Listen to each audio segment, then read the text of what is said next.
I'm Dr. Barry, licensed psychologist, and here we talk about true crime and psychology.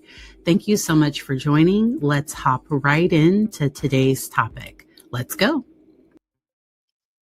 Welcome. Thank you all so much for joining. Today is the first court case that we're covering for 2026.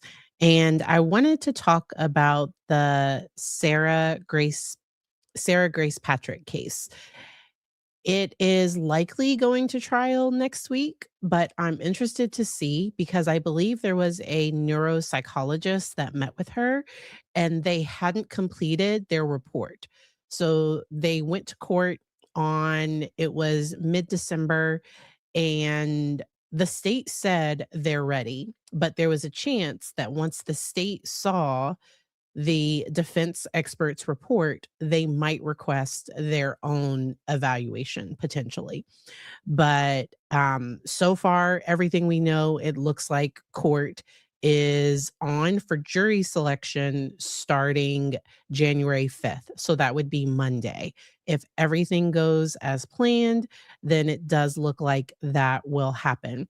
I do have a link to Profiling Evil. And thank you. I think it was Mama Bear, someone in the chat. So somebody was in the comments of Profiling Evil's video. He covered this case and really did, I think, a really balanced look at it. Of a lot of people were talking about her behavior on social media and her behavior online, even her behavior during the eulogy, because a lot of those things was why some of the police began to get suspicious. And yet we're still waiting to see what hard evidence they have that she was somehow involved in the death of her mother and stepfather. Um, and so, yes, my thank y'all for welcoming Mama in the chat. My mom and I did a video. Yes, oh my gosh, I can't believe it's January 3rd, 2 days ago. Yeah, and so, and somebody asked with Profiling Evil that the 2 of us collaborate at some point, and so I did email him because he replied and was like, "That could be fun." And so 'cause it was one of y'all, one of the psych nerds was like, "Hey, you should I'd love to see you 2 collaborate." And I replied saying, "I'm open to that." And he replied with his email address. And so I did reply. I will keep you all updated if that ever does happen. I really like collaborating and talking with other creators in the true crime space. And yeah, like I think we both take pretty balanced approaches to things.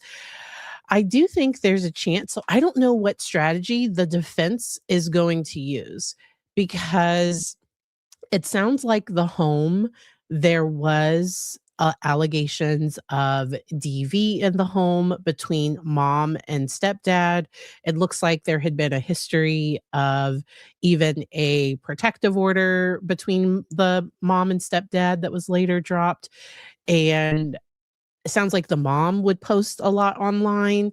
I found an overview. I don't know how accurate it is, but it's true. It's crimetimelines.com, and it's the Sarah Grace Patrick case files.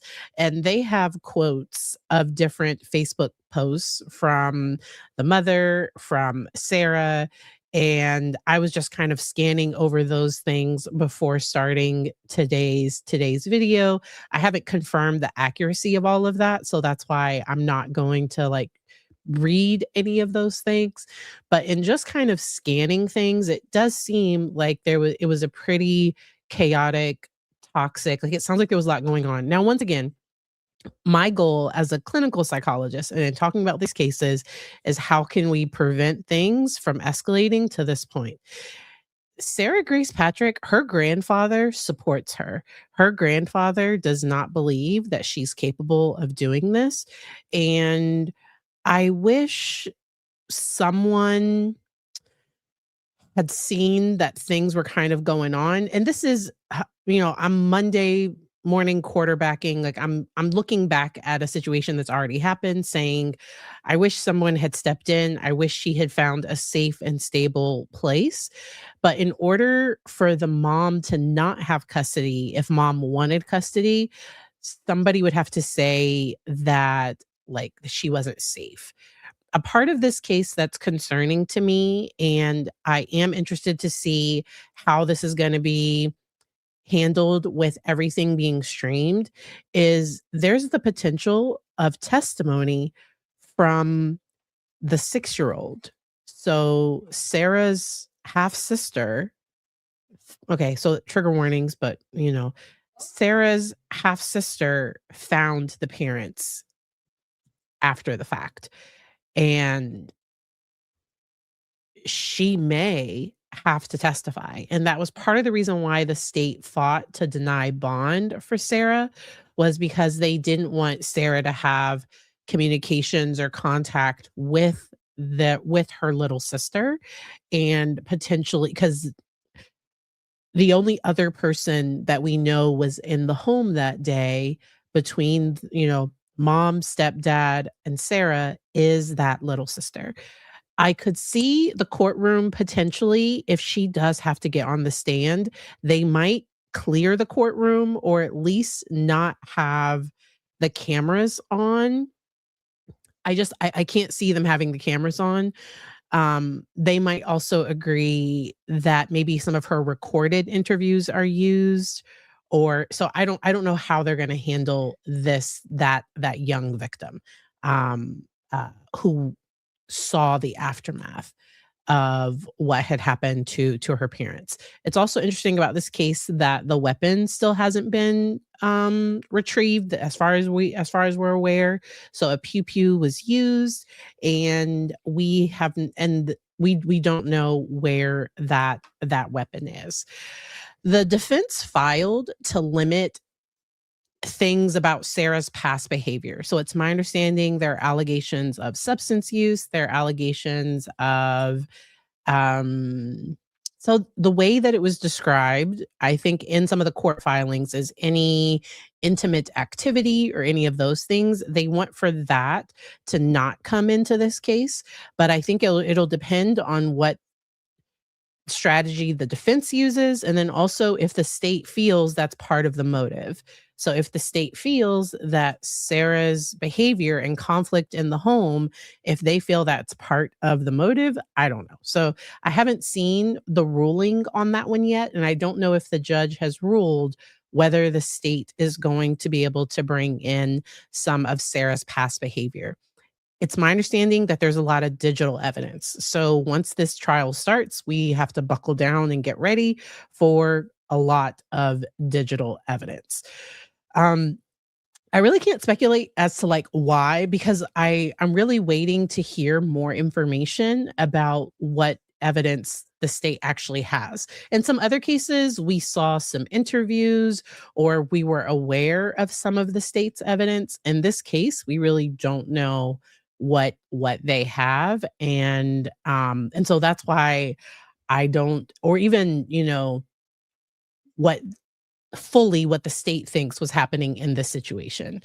It does sound like the state believes that Sarah had an online persona and then that there was something different happening offline, or um that Sarah, because I know like that eulogy, and on Profiling Evil, he played clips of the eulogy, and I'm sure, because I know Seriously has probably covered it. I'm sure a bunch of other people have probably showed clips of the eulogy. It was difficult for me to watch, even just clips. I have not watched the full eulogy.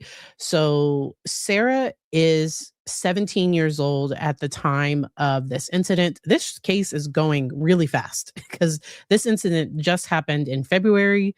She was arrested a few months later, and we are already at a trial date in January. And so this is going really, really fast. Let me know if y'all have any general questions about this case. Georgia's laws regarding DV are a lot looser. Um, Oh, couldn't they do a filmed questioning with a child psychologist for the half sister? So sometimes what they do, they would do a forensic investigator. It wouldn't always be a child psychologist because you would want it to be a forensic investigator. Because so if I know somebody has been the victim of a crime and if they're going to report it to the police, I don't ask a bunch of questions because the way you ask questions, how things come up, that can impact the court. And so I'm not trained in doing a forensic interview to because there are people, especially working with children, that are trained in how to interview children. Because something you do have to be careful of with children is you can't say, you know, you can't ask leading questions or you can't ask yes no questions. You have to make sure that you're getting the information in a way that they are telling you that they're giving you the information that they have. Eyewitness testimony can already be a little bit difficult. And yes, kids can't. And so that's why forensic interviewers know how to not suggest information. So they wouldn't ask a question. They typically, it's my understanding, they wouldn't ask a question of like, did you see the weapon in your sister's hand or something? Like they wouldn't ask a question like that. They would ask more open-ended questions of, okay, when you woke up, where did you go? And then what did you see? What happened next? Like and sometimes they even use play or they have them draw pictures, especially for that age. So I think she was 5 at the time. I've seen conflicting things. I've seen 5 and I've also seen 6. I believe she was 5 when back in February when this incident happened. And I think she's now 6 years old. And so that is already a really young age where sometimes, especially after a trauma, after a difficult event, it can already be a little difficult to have people talk with you about things. And so sometimes they'll use play where they might recreate the room and have the child, okay, so place dad or where you saw dad, place mom where you saw mom. Sometimes they'll use for a child that young, sometimes they will use things like that. It's often recorded. All right. All right. And the best information is going to be received closer to the time of the incident. Um, I'm glad sometimes YouTube, I know sometimes for me, if people sound choppy, I know sometimes I have to back out and come back in. So I hope that goes out well. And that was the other part that I want to talk about is just the trauma of seeing that. And then, but that's where if I was on the jury, I would be wondering, but I don't know whose room was closest to the parents' room. And did anybody hear the pew pew, like what happened that night? I have more questions. Um, Happy New Year to everyone. Thank you all for being here. I know Sarah, it's another Sarah case. I know. Sarah Boone, Sarah Grace Patrick. I know. I think Emily D. Baker talked about Brian's, that she's over Brian's because she did Brian Walsh, Brian Kohlberger. Like she did, she's done with Brian's. I think her husband, she's calling him Dr. B. And so I saw that over on Emily D. Baker's channel when she was covering the Brian Walsh trial. All right. So let me know if y'all have any other questions about this one. As far as like I am supposed to be on Vinny's show on Court TV Monday. So I know we're recording it on Monday. I believe it's going to be live. So once I know for sure the details, I will share that out. I think if it is a live show, I believe Paul from Reporting Live from My Sofa, he might be doing a watch party. And so that is hilarious. Yeah, I know the Bryans. I feel so bad for anybody with like a Brian. Last year was not a good year for Brian's. I know Brian McKnight had stuff going on with his kids, I think with his adult children or something, but all right. Yeah, and so I heard that Sarah said she heard the and let's LVAD alarm. All right, so he has I guess he had a heart. So LVAD, left ventricular assistant device, that she heard that, but not the weapon, and, I don't know. I don't know. And that's where it seems real suspicious. Please support over on Court TV. I did not see, the sister's case. I didn't see it. Alright. Whoa. Okay, so we'll see if this is true. So I know that in the another similar case, not that exact one, it was in Alabama. Y'all know me and names. I think it was Alabama. It was the girl Carly. I want to say Carly. Carly Gregg. Yes. The Carly Gregg case. And that was another one where the picture of the person looks so innocent because I did see. So please know there is no such thing as like a murdery face. Do you know what I mean? Like people that are convicted of crimes, there isn't a particular look. I know on my Facebook feed, if someone's arrested for something, people will get in the comments and be quite mean about things, but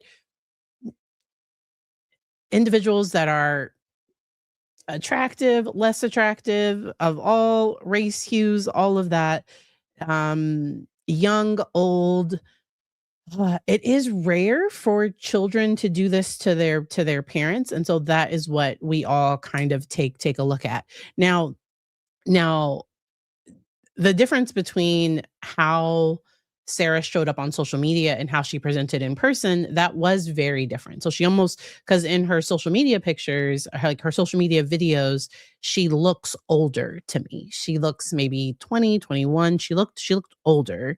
And then in her mugshot, or when she shows up in court, she looks like 15, 16. She looks young in court, and I don't know if that's intentional. People have called her like freckle face. Like I've heard some of those references made when talking about how she shows up in court.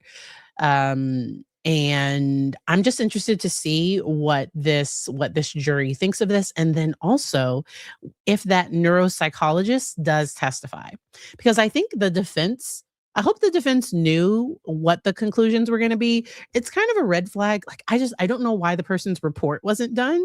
I don't know if that's great for the defense. Like, I think the evaluation was in August and we're in December, and I think the report was still being finalized in December.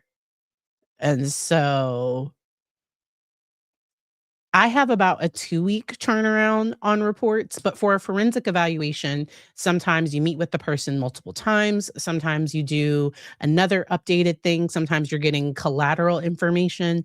But I would think, especially if you know there are court deadlines and there are dates, the defense has to provide it to the other side. I personally would think that there would be a little bit more time. Ah. Like, it just seems like a long time to get this report in. What you think of the fact she reached out to social media, true crime content creators to investigate what happened with her parents? And that is where there was a GoFundMe that was created after the fact. I do not know how much money it raised. There was also She was already kind of out on social media, and because I think it's my understanding she said something to the effect of like, "This is gonna be a big case," or let me find exactly my notes, when she reached out to um this case would be very big, it's brutal, and that she thought it was about a random intruder. That's my understanding of what she told one of the true crime people. I don't know if that's gonna make it into the trial. Sometimes a defendant's behavior after the fact does come in play. I did like I th the, I've heard other commentators talk about how this generation, so I've had people reach out to me, send me information about a personal, like, family situation, and asked me to cover it. I don't, so I do cases that are already being covered, at least if there's a news article or something. So I do cases like that. And I kind of pick and choose what cases I do and don't follow. The fact that she reached out, uh, I don't know. Because so to me, Sarah and her mom posted things on social media that I think should have been private. So it's my understanding that Sarah's social media was hinting at the fact of like conflict in the home, that things weren't particularly safe, that like if she had an argument with her mom, I think some of those things would be posted. And she called her mom, I think, by her first name. And there was just some very, according to what I've seen, like there was a lot that they already put out there. So the fact that she reached out to content creators wanting them to cover the case, because it kind of brings light to her too. I don't, it was it's a little strange. I do want to see what the jury thinks of it. So if I was on a jury and looking at all of that information, and if that did come into play, I would wonder if they were trying to get that narrative of a random intruder out there and off of them. So that's what I wonder, if the state is thinking that. Is that what happened? I don't know. But is that a possibility? So if I was on the jury or if I was investigating this, that is what I would be thinking. Were you trying to hype up, even because there's no evidence of blah, gosh, I can't say that today. Forced entry. There is no evidence of anything being stolen, anything. Cause and okay, so in the back of my mind, I was kind of like did she get one of her boyfriends to like, so that's, but like I'm just being honest. And in the back of my mind, I was like, what's going on? I don't know if the defense is going to try, because the weapon isn't there. So if the weapon was there, you might be able to investigate first. Was this a schmurder self thing? But the weapon isn't there, so it can't be that. So there's just too many questions. I don't know.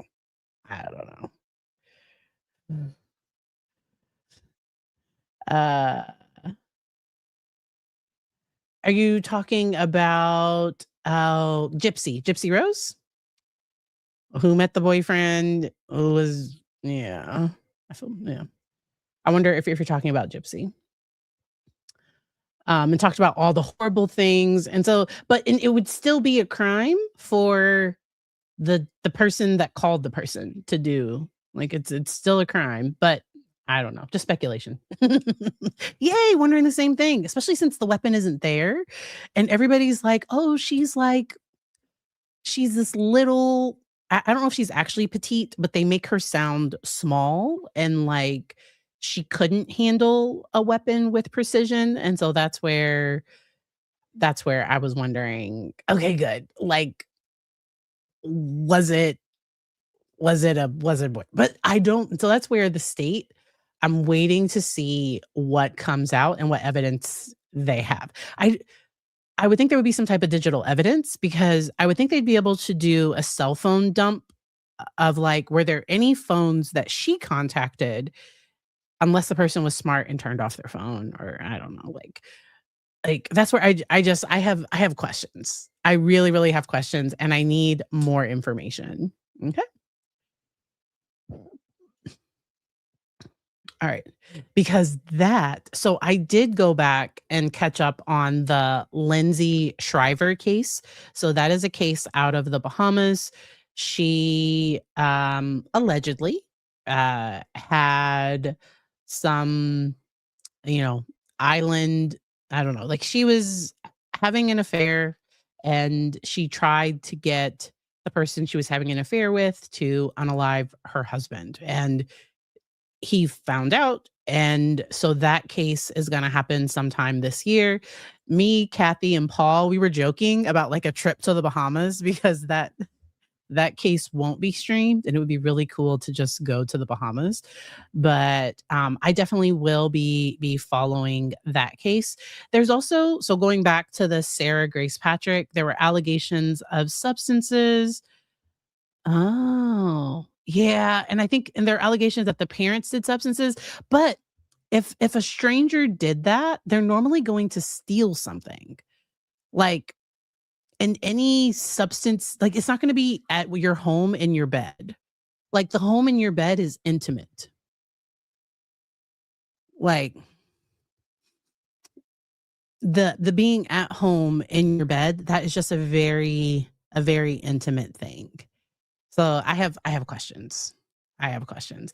I do think the defense is going to try to put out a lot of other information and see what kind of um what what comes out. Okay, and so Sarah's saying that sometimes they steal the substances if the substances are there. It feels personal to me personally. I don't know it for sure, but that's just how it feels to me. But we'll see. Ooh, I'll have to check out a new case out of Columbus, Ohio. I'm also following that case of the missing Utah mother.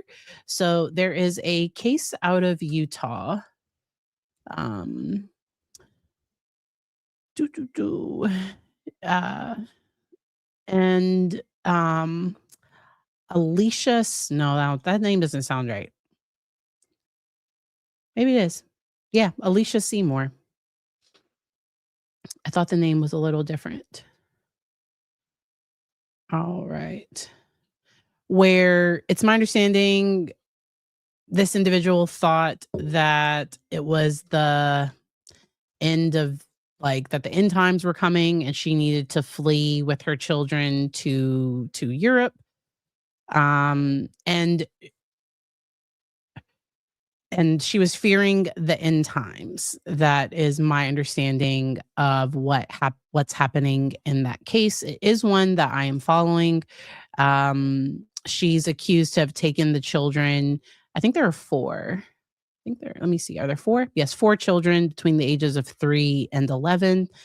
And before she left, she got rid of documents. She, destroyed phones and that it seems to be motivated by that fear of the end of times. It's just weird that, like, with the fear of the end of times, you go to Europe. That's just so strange to me. It's very culty. Like, why? Why would you do that? I will be taking a look at the Lindsay Clancy case because that case so super. Ugh. I wonder if they'll bring in a mental health expert. Anybody that talks about because I don't know if she's going to allege intimate partner violence, which I don't think it's. I honestly think the victim in this case that he was. There are videos of her physically attacking him when he threatened to leave her. No, Lindsay Clancy. My brain. I got her confused with the other one. Me and names. Yes, Lindsay Clancy is the other case out of. That is she out of the hospital? I thought she was in a hospital. She is accused of unaliving her children. I got that one confused with the one in Florida. Y'all know me and names. That's Massachusetts mom. Okay, trial date. Looks like it's been pushed back again. Um so whenever that trial happens, I will definitely follow that one. Okay? Courtney Clenny. That's the one I was thinking of. Yes. Courtney Clenny. That's one I was thinking of. Yep. I know that Lindsay Clancy her competency to stand trial, and then she's probably going to try not guilty by reason of insanity. And so I really like covering those because it is so rare for those to get convictions, but there might be some, because there seems to be some evidence that she had intentionally sent her husband away for a period of time where she could attempt to do the thing. And super duper sad case, super triggering. But I will definitely be covering it whenever it goes to trial. Yeah, it just that one seems very planned to me. If I was on the jury, I would mm, I would have like, it doesn't seem like it was a snap and just I didn't realize what I was doing was wrong in that moment. I thought my children were, I don't know, like, it's just because the bar for not guilty by reason of insanity, it is so high. It can't just be a person has a mental health condition and, you know, and then they do something as a result of that mental health condition. No, like, they have to not fully get that what they did was wrong. And I don't know. I don't know. This one sounds familiar. This one sounds familiar. All right. And so, if there's any case that you want to check if I've covered it before, please put it in the regular comments, and then I will go back and I will link the video of the ones that I've covered. Andrea Yates, and that was a while ago. And she's the one because I believe she's the one that she's had the option to get out of the mental health hospital, and she believes she belongs in the mental health hospital. She does not want to even be up for discharge or release. I did also see that the Slender Man, because I covered when. Have you heard of that before? So don't search it. That's not appropriate. Okay. Like the long guy.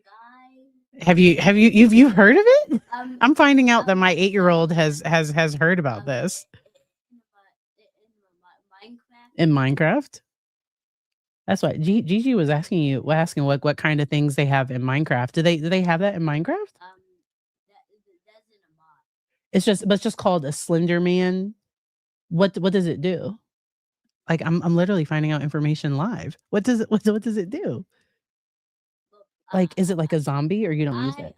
I did not play with you. Oh, okay. So it's something you have to buy or something. I watched it on a video. You watched it on a video. And it was not spooky. It was not spooky at all. Okay. we learned things together. The Morgan Geyser, that case. She is going to serve the rest of, she was sentenced to 40 years in a mental health hospital.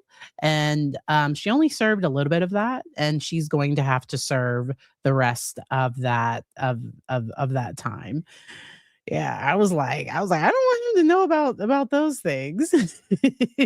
So I think it's like a mod. I think somebody on YouTube played something like it. And so I like anytime he watches regular YouTube, it's connected to my YouTube account. So I can go back and look at exactly what videos he's watched. I hope that's not available on YouTube Kids, but you can't always be careful. Yeah, my kiddo loves Minecraft. And then we also talk about like difference between fantasy and reality. Because my mom asked me that the other day. Because sometimes when people follow true crime, they might get concerned if their kids are like playing army men and they're like pew, but so when kids play, there's going to be some fantasy aggression, but it just shouldn't come into real life. And I make sure that our kiddos' games, that they are within his age range. Minecraft is technically 10 and up. I think it's technically rated 10 and up. We let him start playing creative mode. So creative mode, you don't die. I think he was like 5 or 6. I think he was like 6 or so. He has a really creative mind, and we watch it. My husband plays Minecraft with him. I can't. I just would you wanna play Minecraft with mommy? I don't know. Yeah, exactly. He said no. Since I do not want to instruct you. He does not want to instruct me because I would have no clue what to do. So I'm down with Mario Kart. I can play that game. I can play regular Super Mario. I can play those games, but like the whole because I'd be mad. So him and his dad, when they play, they like set traps for each other and like they sometimes blow up each other's stuff. I'd be so mad if I built something for like 3 days and somebody came and blew it up. Ugh, I would be so mad. He's over here laughing because he would probably like to do that. Exactly. And also, what Yeah. for my new fireball. You have a new fireball command? Okay. We're My co-host for today. Control Uh-huh. and V. Okay, control and V, that gives you fireball. Okay. He learned how to paste the other day. All right. So with some other cases that I will be following, Court TV had their top cases for the next year. So there is Brendan Bannifield. That is a case out of Virginia. There are 2 Virginia cases. Y'all know I'm a Virginia area psychologist, and that is a case. I'm just gonna I'm not gonna go to court. So when you go to court, you can't have your phone. And I think it was Sarah that asked me about my vices, and I really like my phone. This ad, there we go. So I want to get that ad out the way a little bit. I have a link to this. So to this top cases from Court TV. I have a link to that in the description. So this is the au pair one. It's a very strange case. The au pair cut a deal with the state, but he's charged in the death of his wife and Joseph Ryan. Christine and Ryan were unalived in their home on February 24th, 2023. Investigators have said that it was part of a larger scheme between Brendan and Julia. Oh, I'm not even going to try. I'm not even going to try. Who were having an affair, and she is the au pair. Okay. She was hired as an au pair for the family to watch the kids. She's probably because sometimes they have these live-in nannies. I know sometimes people will get them. Like sometimes it's an international agency thing because sometimes it's a little bit cheaper for people to do that. But yes. You have a question? And I'm a very good builder. You're a very good builder? Yes, I'm glad. On the day of the incident, she called 911 at least 3 times, hanging up twice before reporting the emergency on the 3rd call. Brendan then spoke into the phone and said he had shot a man because the man had his wife. And in 2024, she pled guilty to manslaughter in the wife's death. No, Joseph, sorry, the man's death. Joseph Ryan's death. Okay. His trial is scheduled for January. So this is one that I'll just be keeping an eye on. I won't cover the whole case because y'all know I go live on Tuesdays and Saturdays. Sometimes on Saturday, we might cover more than one update. And then if there's something specific from a case that you'd like for me to take a look at, you can always put it in the comments. I'm definitely going to be following the Corey Richins trial this year. And a lot of us know about that case. Sometimes it's called the walk the dog letter case. And I will be following that one. This one was a new one. I hadn't heard of New Mexico versus Isaac. He's charged with coercion after his girlfriend, unalived Grace Jennings with a sword in their home. That was October of 2022. I hadn't heard of that one. And And so that one will probably come up in my feed because my algorithm knows that I like watching court cases. We mentioned the Bahamas versus Lindsay Shiver case. I will be taking a look at that one. Larry Millette, that one, had I heard of this one? California. I hadn't heard of this one either. He's charged he's charged with capital M and illegally possessing a weapon and the death of his missing wife. All right. Her body has still not been found. His trial is scheduled for March. So I hadn't heard of this one. We will keep an eye on that one. Lindsay Clancy. Okay. And so trial expected to begin in July, but that's where I'm not sure. So she is saying that she was suffering from postpartum psychosis. I did a video talking about postpartum depression, postpartum anxiety, and postpartum psychosis.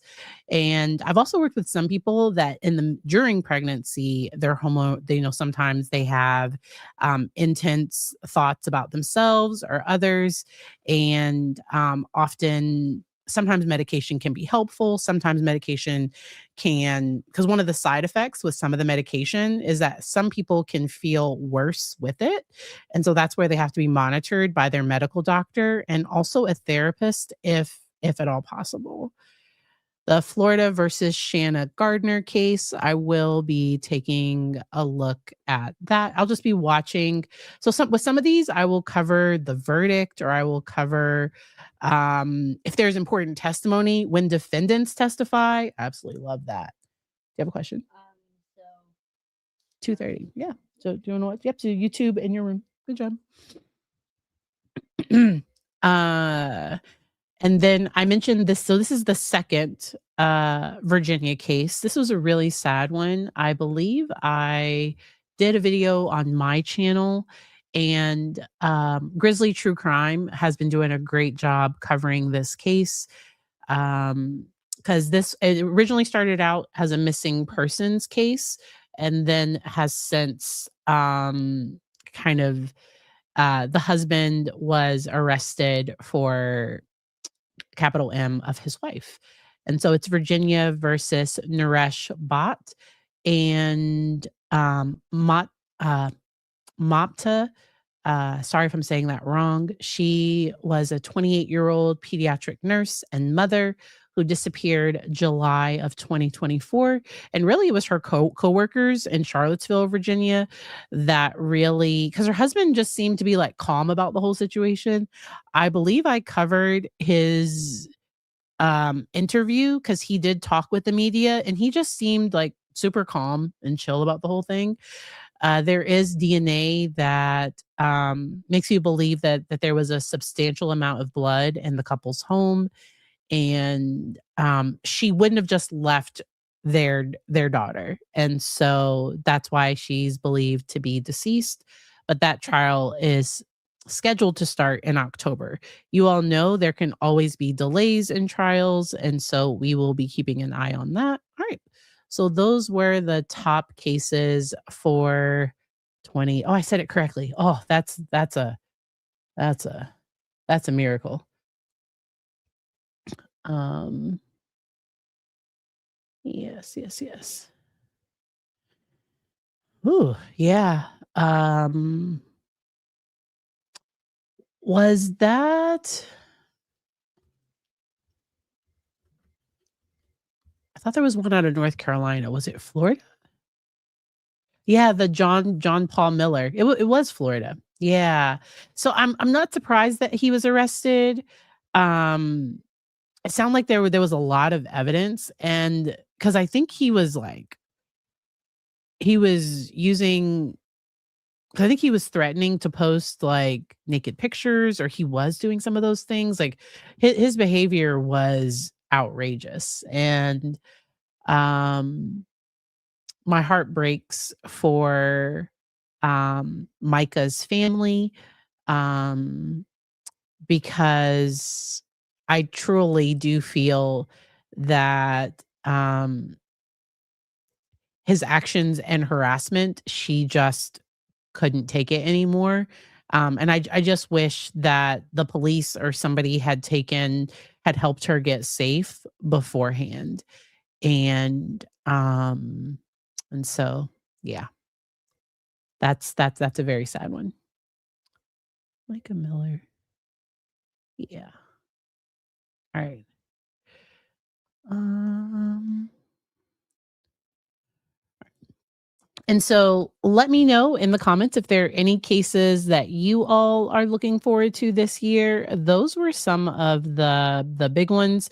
Sometimes there are these random cases that nobody really heard of it, but they end up with some trial coverage. Ooh, I did watch on Courtroom Confidential. They did a great video of y'all know me in names. I have to go to my YouTube history because I just watched the video while I was in the grocery store. So that's what I do. So when do I listen to videos? On sometimes on my way to work. Also when it's not showing me my subscriptions, but where's my history? There we go, history. Y'all have probably already it's the Barry Morphew case. That is a very interesting one. Courtroom Confidential did a great breakdown of that one. That is for the murder of Suzanne Morphew, his wife. This is another one that has a um lover situation. So Suzanne had somebody that she was at least she was talking to this guy. This man lived in Michigan. He lived out of state. I think this happened in Colorado, if I'm remembering correctly from the video. Yeah, yeah. Yeah. Barry Morphew. That's a really, really good case. And the video was excellent. It was a really great video. And so I will put it in the comments here. And then if you all did not catch that one, it was a everything you need to know about this case. And so it was very helpful. I hadn't heard a lot of those details and it put it all together. And Grizzly True Crime was a guest, and there was also somebody else. Afton can probably tell me in the chat, but there was another person that provided commentary as well. Extremely great video. And so that's another one that I will be following. There's some federal trials. So I think Luigi Maggioni, he probably has his case sometime this year.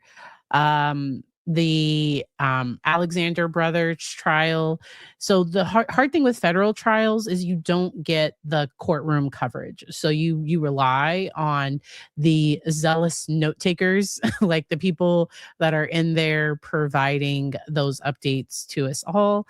Because even with regular media, I think because media wants to tell a narrative, I like when I can't see it myself, I like to hear it from a few different people. So, like with the Delphi murders case, I watched multiple different streamers cover it because I felt like by watching these different people, because different people would focus on different parts. They would take notes on different aspects. They would I don't know, so I liked watching different things. It just makes it more it takes longer to watch everything because I can't just watch the video myself. I'm having to watch like 2 or 3 or 4 different people talk about it versus just being able to watch it myself. I hope that changes in the future. I hope they allow filming in federal court. I don't know. I don't Especially for some of these big cases, if they can just give media approval, please. I know. I don't know if they will. I would like them to do that. But um and then I heard that with I'm almost positive it was with the Barry Morphew case, they are not allowing live streaming of it. And so that'll be another one of those cases where I think we have to watch later on. They said they're just giving it to regular media can stream it. but streamers aren't supposed to stream it live. And so if I do cover that one, it'll be on a delay to not mess with any of the court restrictions with that case. I followed another case where the judge was like, no live comments.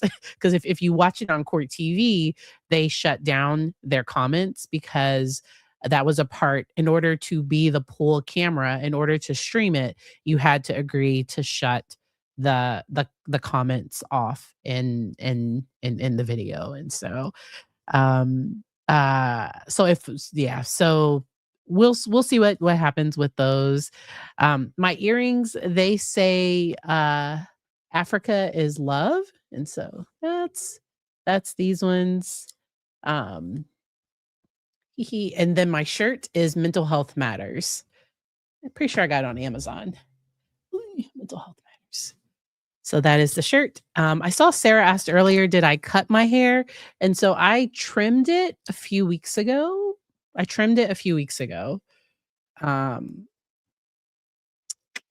want to say that was a few weeks ago. I can't be trusted with hair scissors. I can't. And my hair grows really, really fast. I'm really excited about Court TV. I'm going to be fangirling on the inside. And then I will probably like talk about that experience after the fact, like not after 9 p.m. Because whatever time we finish, I'm just my poor husband is gonna have to, I'll talk to him about it, and then I'll talk to y'all about it on Tuesday. So yeah. But I'm gonna wear my makeup. I don't know what I'm gonna wear yet. I'll pick that out. I'll pick something. Because it'll be something that I get ready for, because 9 p.m. I'm normally in my pajamas. Oh, so I'm gonna be a guest on Vinny. I can't say his last name. Starts with a P. I can't say his last name, but I'm going to be a guest on Court TV on Monday at 9 p.m. Eastern, supposedly. So I missed an email. So I have an old work laptop that my info at Dr. Berry emails, they all come into. And I check that about once a week. And I missed an email. They invited me on to talk about a different case. And I just replied. I was like, thank you so much for the invite. I can't make this date. Let me know if something else comes available. And they were super nice. They got back to me and they asked about the Monday show. So Monday at 9, I will share the link if it's live, because I think it's going to be a live thing. I believe that's what it's going to be. Because I think it's Vinny Investigates. That's going to be the show, and we're going to be talking about the Sarah Grace Patrick case. All right. So Powhatan, yes, I think so. Yes. You see, and I see politician when I see this, but that's not because you were trying Paul Etan. Yes. So this one was not phonetic enough for me. This one was perfect phonics for me. Oh, the Nick Reiner is the perfect debut for you, though. I know that would have been a good case to talk about. I am waiting for more information. So with the Nick Reiner and the death of his parents, that case is out of California. I do think there are going to be mental health experts that testify. I'm definitely going to cover that case. And we will see what kind of happens there. Oh, so I think it's on YouTube though. So Lisa, it's on YouTube. It's their YouTube channel. Okay. So it's the YouTube channel court. I'm not gonna be on real TV. It's the YouTube channel. Okay. But somebody said yes, so I don't know. Yep. And so Monday is going to be talking about Sarah Grace Patrick, which was why I like caught up on all the coverage on these things. I just stream YouTube to my big TV. During on Christmas Day. So a lot of if there most of my followers are just so happen to be female. If there are any men watching or if there are any females that like football, um we traveled for the holidays, and the only way to watch the football games earlier in the morning on Christmas Day was Netflix, or I think my uncle had some special NFL package where he could have it, but I tried to like cast Netflix from my iPad to the TV, and Netflix was like, nope. You have to log in. But Netflix is in, yeah, it was a whole thing of why I didn't log in. And my family, they sat around my iPad and they watched the game on Netflix on my iPad. It was super funny. Um I used to be a Minnesota Vikings fan. Like, I was a Minnesota Vikings fan for so long. Now it's hard for me to watch football and not see concussions. Like, I just see concussions all the time. I just see like trauma, head trauma, CTE. Like, I just see it. So I don't watch football as much anymore. I just don't. It's hard to watch now. That's yeah. And for girls, soccer. So for head injuries, for boys that play contact sports, football is number one. For girls that play contact sports, soccer. Like, they go head to head. I don't know why. Like, it's a lot. But I so appreciate each and every one of you. Thank you all so much for supporting this channel, supporting the content. I will be live again on Tuesday, and I will talk about the experience on um, chatting with Vinny, and probably because there are probably other guests.